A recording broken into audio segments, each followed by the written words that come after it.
just to prove I do pay attention to recommendations. So I'm probably going to title this as recommended by BookTube, because there are actually a few books in here that I'd seen floating around on BookTube that people made sound really exciting, and my local library thankfully had them. But I'm going to start with a book that actually I'd never heard of and shamefully didn't know existed. This is Mack the Life, which is Lee Mack's autobiography. Kind of almost nearly finished it, and it's wonderful. It's so well written, very, very funny. You can kind of feel like it's Lee Mack who's been writing it, and you can feel like his personality's in this. I've been a fan of Lee Mack's since I think 2009, maybe 2010, so this is such a wonderful read, and I'm just so ashamed that I didn't know it existed. Also, that's Lee Mack. Okay, so the first of the BookTube recommendations, I finally have my hands on a Marissa Meyer. I have been so desperate to check out Meyer's work for so long. This is Scarlet.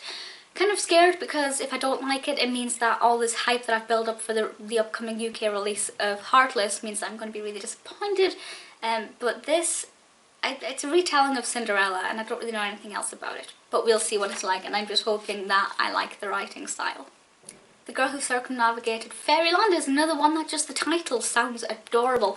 I think it's kind of a 9 to 12 book if I'm not mistaken, but it looks like a lot of fun. I basically know nothing about it, but the title and the cover made me go, yes, I need this in my life. Despite the fact that I'm a huge horror fan and I love gore, I had never seen or read Goosebumps.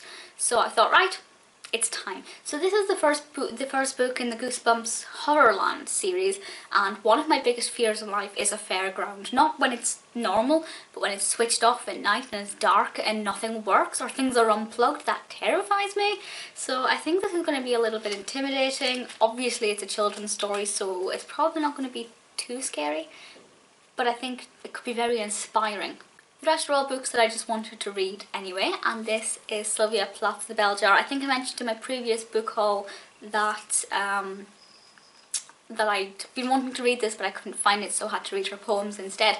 Some of her poems were okay, but I think her writing style is not to my liking in terms of poetry. But I love books about mental health, and I've been desperate to get my hands on this for so long that I really, really hope it lives up to this kind of high pedestal on which I've placed it. Penultimate here we have DC Universe Online Legends Volume 1. I read my first comic book, well, graphic novel, Batman Gates of Gotham, and it was okay. It was fine. It wasn't brilliant, but it hasn't put me off reading other ones, so I'm hoping that this is going to be interesting. I think the main reason I want to read it is that it gives me greater background knowledge for when I'm watching DC and Marvel films. So if you do have any particularly exciting graphic novels that you think I should read, do let me know, as I'd love to check them out. And lastly we have London in Cinema, the cinematic city since 1945. I love cinema, I love London. I'm probably going to love this book. Don't know anything about it, just saw it in the library catalogue, added it to my reservation list. We'll see what it's like. So since I've finished Mack the Life, which I'm hoping to do today, I'm probably gonna give the Marissa Meyer a read because I'm so late to that party that I just really need to make the effort. But if you read any of these, do let me know what you think of them. Please spoiler free in case I've not read it by the time I get to your comment. Any suggestions for books you think I should check out, do let me know, and I'll speak to you all soon. Bye!